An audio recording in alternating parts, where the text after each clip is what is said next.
I've made a lot of mistakes as an artist, primarily because I've been at this for a while. I've been making art in some capacity for 30 plus years.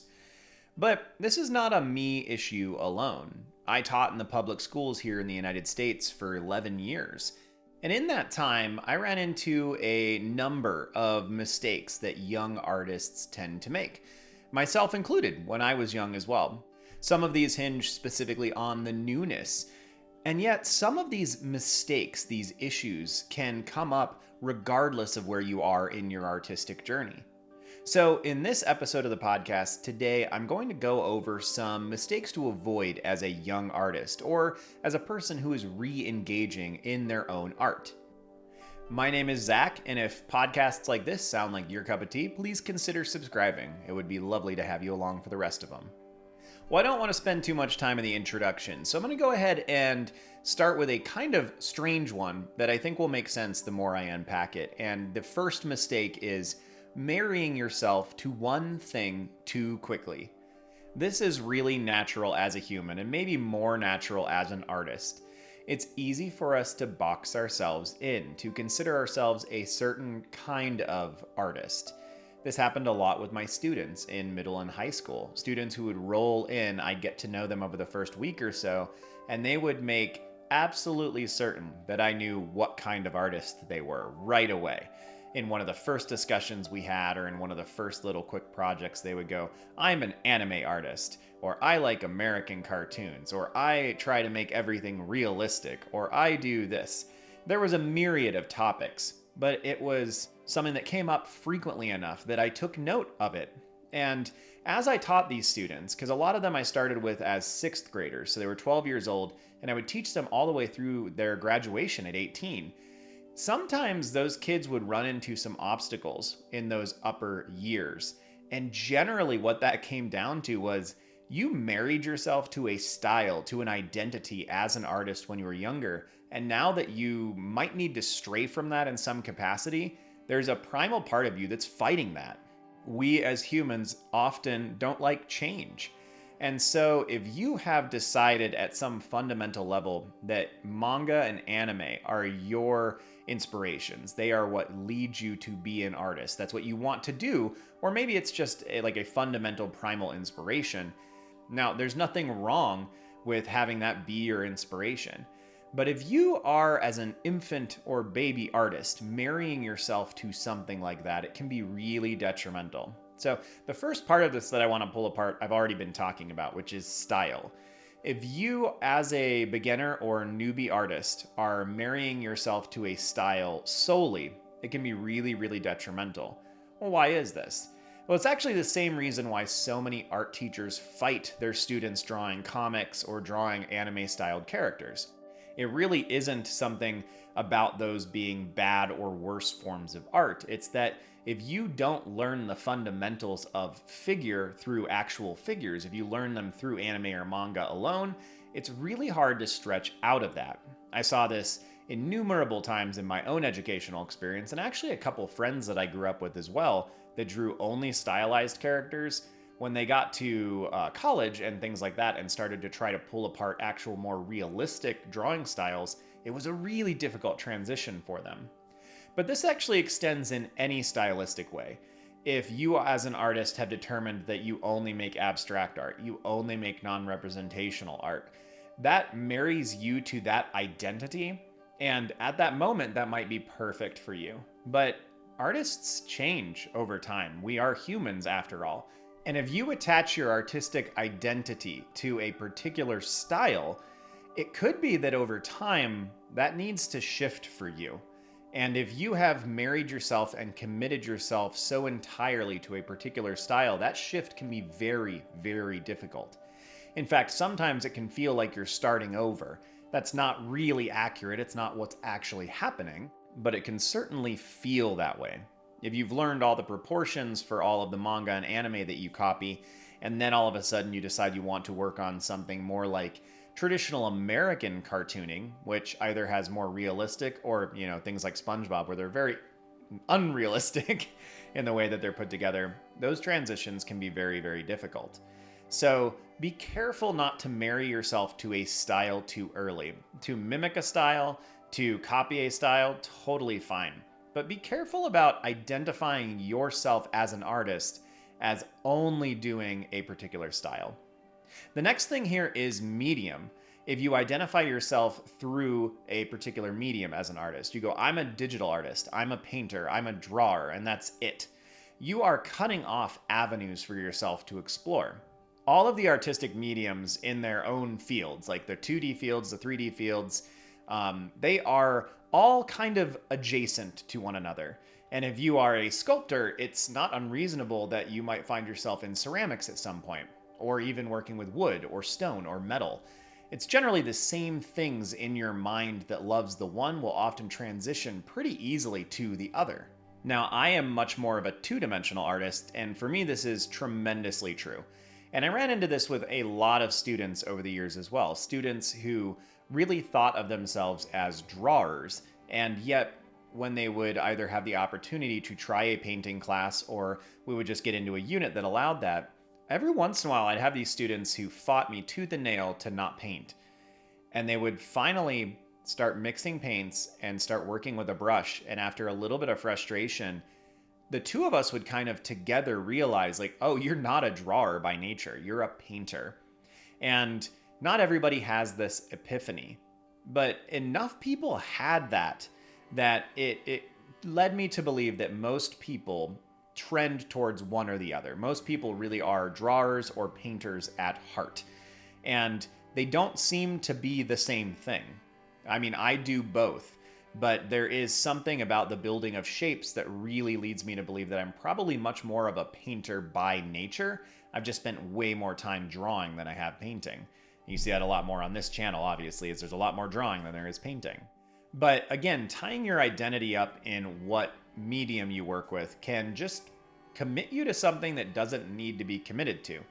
After all, most artistic mediums are not particularly expensive. It doesn't cost you a whole lot more money to try out watercolor for the first time or to try out drawing with pens or pencils or something. So just be careful not to arbitrarily cut yourself off from diving into additional things. When you're starting off your journey especially, it's important to try out a whole bunch of artistic mediums. And honestly, I would say even if you've been at it for a long time and in your mind you're like, I hate oil painting, still just give it a try. Give it a try every like 5 to 10 years. You just never know if the person that you are has changed a little bit and now that thing will really be better for you, that it might be the new artistic version of you. So just be careful about that. Another is the type of artwork. To be careful not to marry yourself to only doing sketches, to only doing large projects, large paintings.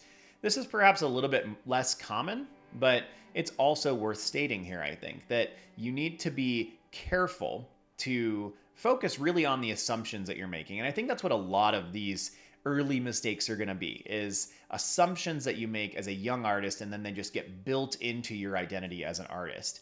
The big one I see here is people who have a tendency to think that projects are terrifying, that large scale things are terrifying, and so they only work on sketches. And the other side of that is people that feel like sketches have no value because they're smaller pieces, they're not completed works.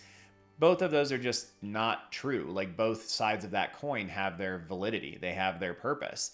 You know, I do lots and lots of sketches because they're low stress and sometimes they turn into finished pieces. I work on large pieces and yes, they are intimidating, but it's also really lovely to have this beautiful finished completed thing that you can see, that you can show off, and in some cases that you can sell, you know, or even just put up around your home.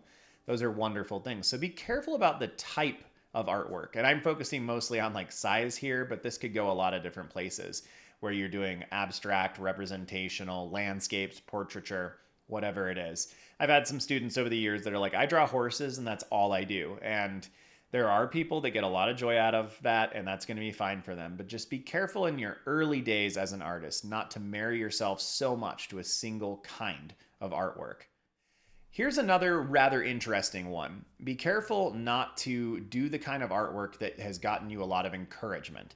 If your parents or the people around you have given you a lot of accolades for a particular kind of artwork, but maybe that kind of artwork is not your favorite, it's not something you enjoy more than all the other forms, then I would be careful about marrying yourself to that. This happens a lot with younger artists. When you've done something and your teacher or people in your life that you look up to have told you, that's awesome, that's a good job, you kind of feel like, well, maybe that's what I should be putting time into. And sometimes this happens in young artists because, you're humble and you're sitting there going, well, I'm young. Maybe I don't understand enough. Maybe I should trust these older people. And obviously, there's a place for that. But when it comes to your own artwork, if you've gotten a lot of encouragement and accolades for your portraiture, but you can't stand drawing people, you really want to draw dragons or you want to paint landscapes, but your parents maybe don't care about those things as much. Be careful about those outside influences. Your parents' advice is important. Their feedback is important. The feedback of other people in your life is important. But guess what? The only person in your life that you're going to be stuck with for your entire life is you. So think about what it is that you really want to do and be careful about overcommitting yourself to something that's gotten you encouragement or good feedback from other people. So yeah, that kind of closes out this first mistake, marrying yourself to something too quickly. Just be careful. It's really easy to do in almost any creative skill set to just go like, well, this is a lesson I learned early and I'm going to stick with it. The next early mistake to try to avoid as an artist is using low quality supplies. So to start with this, I don't mean using cheap supplies, at least not monetarily speaking. There is a difference here on a very basic level, and it really does change a lot depending on what you are working on. So what follows are obviously my opinions, but these opinions are crafted from a decade of working with students and from my own journey as well. I'm not telling you to go spend your life savings on things, but there are some mediums where it's important to spend a few dollars on something if you actually want to dive in. So if you are starting on drawing, you don't need much in the way of drawing materials, but decent paper is a good thing to start with. And I would frankly start with a sketchbook. I like spiral bound sketchbooks because they seem to hold on to the paper better. They do smudge a little bit more because of the way that they move. So if that matters to you, make sure that you let it matter to you. It's important. If you're going to work primarily in pencil, then perhaps using one that is not spiral bound is going to be good. For me, a thicker paper is much more appreciated than really thin papers. Open the sketchbooks before you buy them. Feel the paper. Feel the texture. Do you want a lot of texture? If you're working with pencils a lot, you want some texture. So like sandpaper, it can grind off some of the pigment and leave more on the page. If you're working with a lot of pens like I do, you can go with a smoother paper. I usually go with paper that's about 70-pound weight here in the United States. I know they do GSM across the ponds, but that's not something that I deal with very frequently. So 50-pound is generally like printer paper. I usually try to go for something closer to 70 or 80-pound paper for my sketchbooks. A lot of these sketchbooks, like the one I'm working on right now in the background, has 100 pages in it. I think the sketchbook might have been $10 to $20. I don't know off the top of my head, but a good sketchbook like this can last you months and months and months. It's worth a little bit of an investment. As far as drawing implements, regular mechanical pencils are great. The big thing if you're working with pencils is get a decent eraser. They don't cost very much at all, but get a decent eraser so you're not relying on the eraser on the back of your pencil. The microns that I use for all this stuff, you can pick up a pack for maybe $5 to $10. They're not super expensive. Again, if you just have a couple ballpoint pens lying around, you're going to be fine. So when it comes to drawing, it's really about making sure you have a sketchbook, I think, and having a decent quality paper that you like. It's less about having anything expensive with drawing and more about allowing yourself to have things that fit your preferences. Now, if you're working on painting, this does change dynamically. The first thing here is that decent brushes are a must. Like, I would not even encourage someone to start painting if they can't afford to get a couple good brushes. But here's the thing, don't go overboard. You probably, if you're starting off with painting, you probably only need 3 to 5 brushes, regardless of which painting medium you're going to start with. And if you are starting painting, you should start with watercolor, in my opinion. It is not necessarily the most well-loved of all the painting mediums, but the reason for starting there and the reason I started my students there was really simple. It's cheap, it's easy to clean up, it dries relatively quickly, and it teaches you how to use brushes.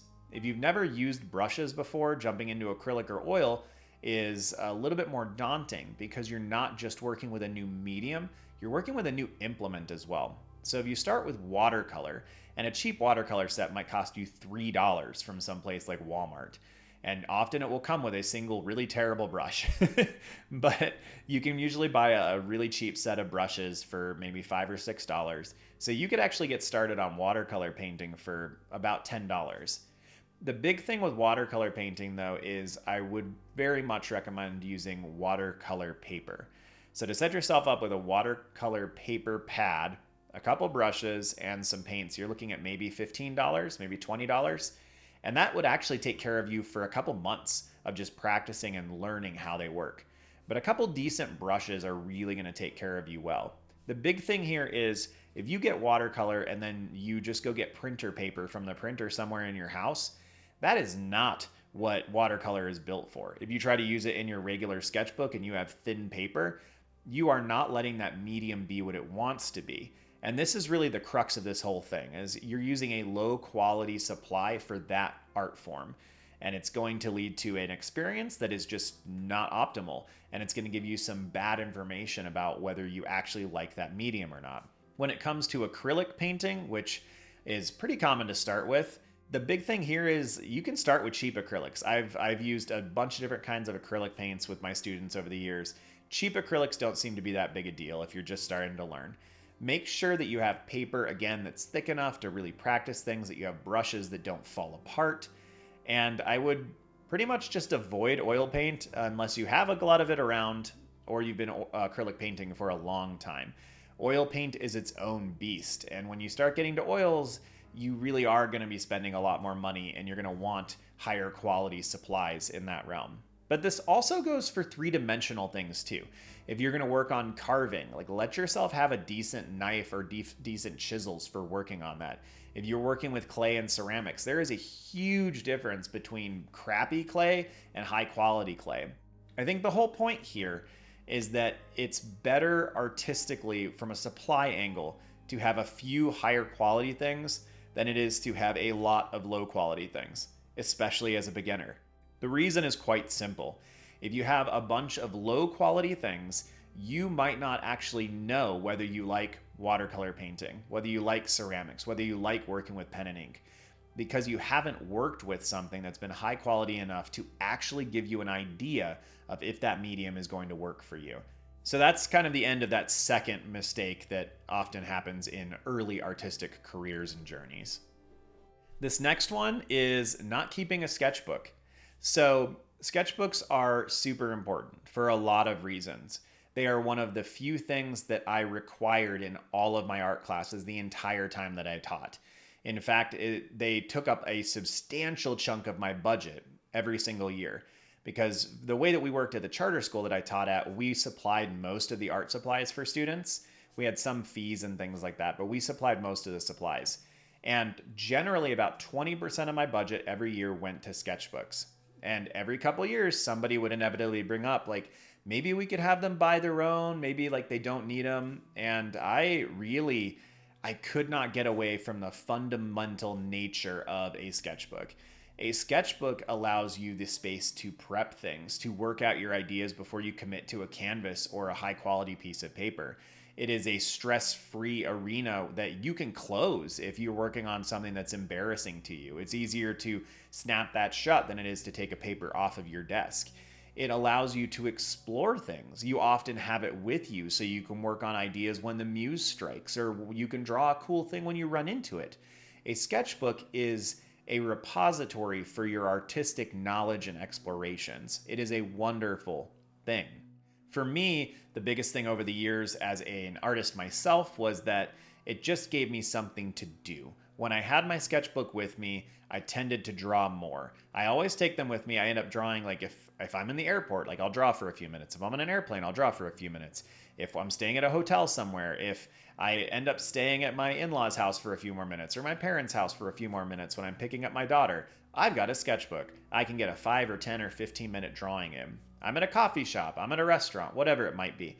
Keeping a sketchbook with you allows you to touch that artistic part of your soul more frequently, and often just like It's kind of like working out. Like if you get in a shorter run each day and then you can get in a big one a couple times a week, you're going to be healthier. So artistically, you're going to be healthier if you allow yourself to interface with your art a little bit more frequently.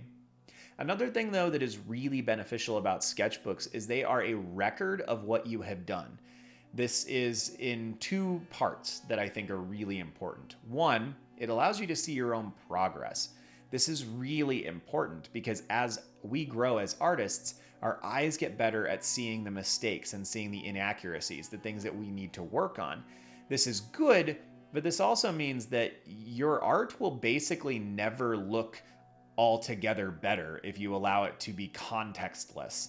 If you continue to work on studying the same thing day in and day out, your ability to see that thing in its true reality and your ability to depict it will often increase in tandem. And so you won't necessarily feel like you're doing much better as an artist over time.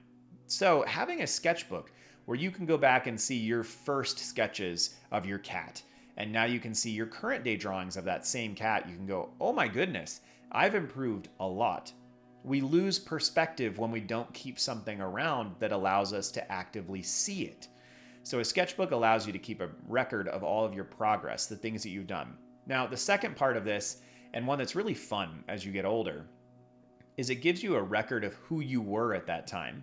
It's like a snapshot back into what you were interested in, the things that were important to you. I love peeking back at my sketchbooks from my youth. I am currently saving every sketchbook my daughter does. I date them. I keep all of her artwork that I can possibly, because it's a record of who she was and what was important to her at that point. Right now, it's pretty much cats.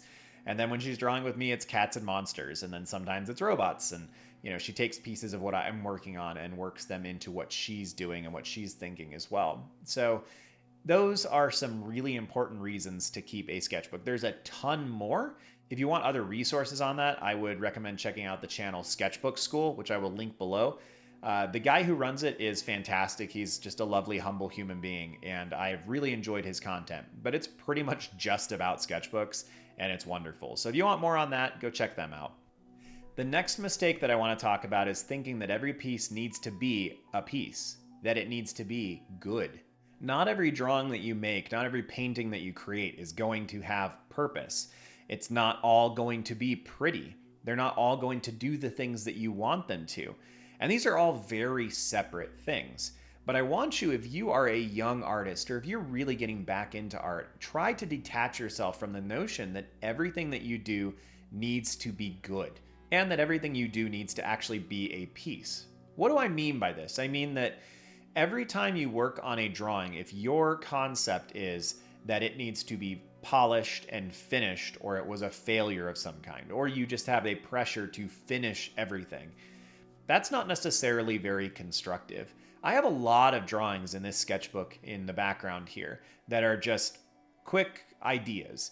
And I have some that are just like, I got halfway through the thing and went, I don't want to do this anymore. And these aren't pieces I'm doing for a client. They're not pieces I'm doing for video content or instructional material. I'm allowed to abandon them. And that's fine. There's nothing wrong with doing that. So if you find yourself being one of those kinds of people who thinks that every piece that you do needs to have some dignified, noble purpose, it doesn't. Some drawings can just be drawings. Some drawings can just be messy. It's fine if you want to work towards consistency, if you want to strive toward that, but try to detach yourself from the idea that everything you do needs to be a fully fleshed out, realized masterwork, that it needs to be good, that it needs to be beautiful, whatever it is that kind of is your hang up. Try to detach yourself from that. This is something that I ran into with a lot of students over the years, students who had a hard time realizing that you can make a quick painting, that you can make a quick drawing. They would get frustrated and they would want to put a lot more detail into it. Sometimes they would take these little 20-minute drawings home and work on them as homework and bring them back and be like, look, it's pristine now. And it was a difficult thing for them to wrap their head around the fact that, like, this was just practice. The goal wasn't for this to be pristine, for this to be beautiful. The goal for this was for you to learn a new brush technique, you to learn how to mix purple, which, can be actually pretty difficult to create. So if you find yourself in that camp, I would just urge you to really chew on that a little bit, to think about the fact that not every piece has to be a piece. Not every piece has to be beautiful. The next mistake is not sketching beforehand, like putting in a lack of prep work on things. This is a weird one. So for most projects that I taught in my classes, I would give a demonstration, I'd give them an assignment sheet, we would talk over it, we'd ask some questions, and I would pretty much across the board always require 3 different sketches before I would allow the students to start working on that piece. The students kind of hated this, and it was perplexing to me as a young teacher. As I got older, I kind of understood, like, oh yeah, well, most students at that age are pretty impulsive. They're eager to get started. They think that their first idea is a golden child and it's going to be perfect. But this is actually, I think, one of the most detrimental things you can do for yourself as a beginner artist or somebody who's getting back into it, is to assume that your first idea is the best one. You just don't know, frankly, because you haven't allowed yourself to come up with more things. So I would highly encourage you, whatever it is that you are working on, do prep work, do some research, look things up, find some references before you get started. It's kind of a fun, cathartic process if you allow it to be. You know, I've determined I'm going to work on this painting. It's going to have a horse in front of this beautiful little cottage and then some mountains in the background. Well, maybe you'll be able to find a perfect reference photo that has all of that, but you might have to combine 2 or 3 or more reference photos. And it's kind of a fun thing after you whip out your, 20 or 30-second sketches, just trying to figure out the composition, where your light source might be, to then go find those reference photos, put them together on your phone, your tablet, your computer, and then have those as a resource as you start to work on this particular piece. But to actually sit down and sketch out your idea multiple times is a really, really good practice. And the reason that I had my students always try to do 3 different ideas before they began the project is you get that first idea out of the way. You get that down on the page. And then often you have to struggle a little bit to come up with your second idea. That generally means you think a little bit more. You're less going off of instinct and you're more going off of what you're thinking about.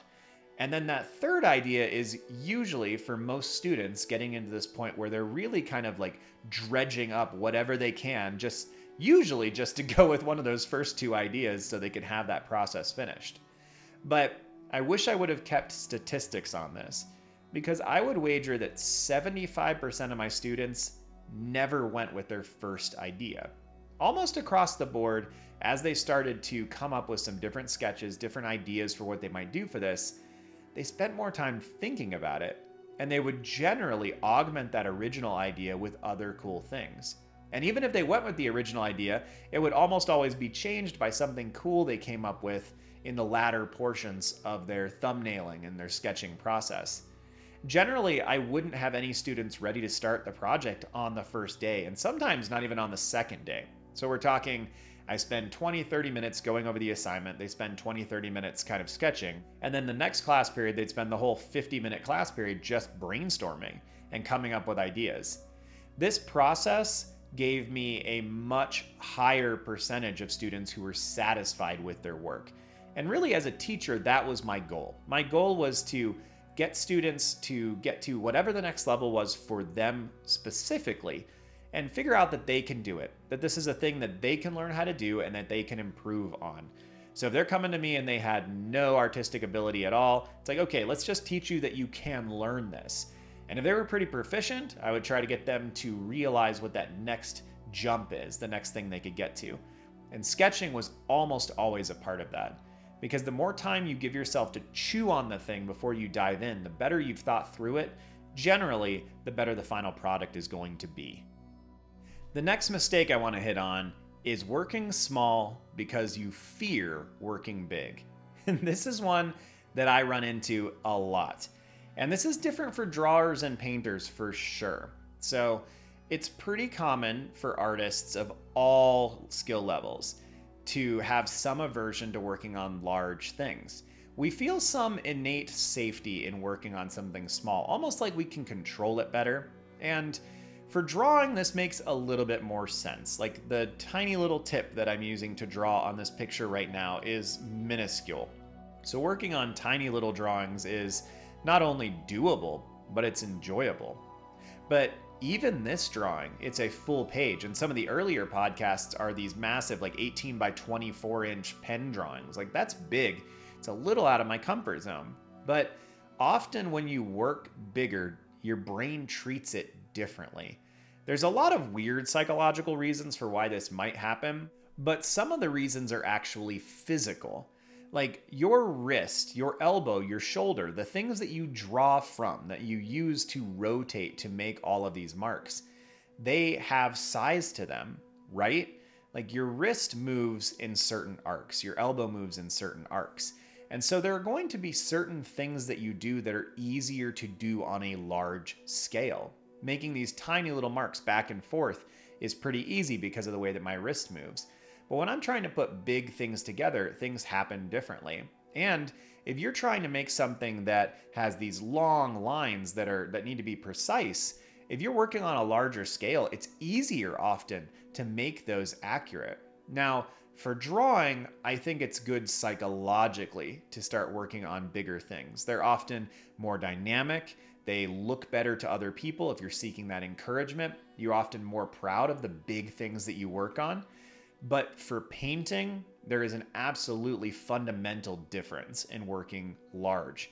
And that's because the brush tips are so much bigger than a pencil tip.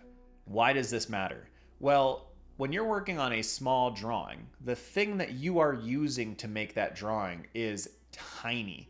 The tip of my pen or my pencil is maybe 1/1000th of the length of my paper. But if you're working on a tiny little canvas, or even if you were working on a canvas the exact size of this paper, I have brushes that are 1 inch across, which means that my brush is 1/8 to 1/12 of the width of the thing that I'm working on. Well, of course, there are going to be some things that are very, very hard to do if that 1-inch brush is all that I have. Now, granted, you can have much smaller brushes, but you're never going to have a brush that's going to compete with a pen. So it actually becomes easier in a lot of ways if you work on bigger painting surfaces than you do drawing surfaces. If you're comfortable making 6 by 6 inch drawings and you want to shift to painting, I would encourage you to go with like 12 by 12 or 18 by 18 for a painting surface, because that similar level of comfort is going to be applied there. I'm often fearful to jump into large-scale paintings for a lot of reasons. Like, the canvas was expensive. This is going to use a lot of paint. It's going to take forever to dry. I'm just scared because it's big. But the reality is, the larger paintings always turn out better and they're easier to work on. I do a lot of things with birds, and when I'm working on a tiny little 6 by 4 inch painting, that eye has to be so precise. But when I'm working on a big painting, like 18 by 24 inches, 1.5 by 2 feet, that eye might be 2 inches across. So I have so much more play in getting that thing to come across to make it look the way that I want it to. So if you are afraid of working on big things, on big surfaces, I would encourage you to give it a try. If you're a painter, it is such a freeing thing to work on a big surface. And if you're a drawer, you just never know what's going to happen. Now, this will also stretch into working on three-dimensional things, but in a very different way. And I don't think I'm quite the right person to talk about that, but if that is you, if you're really interested in those things, let me know in the comments below. I'll see if I can track down some ceramicists or some sculptors that might be able to give you some feedback in that way as well. Well, I think we're going to wrap up this episode here. I went a little bit longer than I thought, and I actually only got through about 1/3 of my mistakes, so I'll probably just do a continuation on this later, either the next episode or one down the line. As always, thank you for listening. I hope this was beneficial to you. I would love to hear in the comments below which of these really resonates with you, and what are maybe some others that you want to add. If there's enough of them, then I could actually put those into the next episode as well. If you're looking to work alongside some other artists and to join a small artistic community, we have a Discord server attached to this channel, and you can check that out in the description down below. If you would like to support me here at the channel, there's a Patreon link down below. This gives you access to some other things that I'm working on, along with scripts and outlines ahead of time, and with the ability to vote on upcoming content, and at least throw in your 2 cents there as well. On that train of thought, thank you to Patreon Who, What, Where, When for your continued support, and Pale Spider for your continued support. It means so much. as does all of you simply listening, commenting, and being here for these videos. Well, have a good one, y'all. See you soon.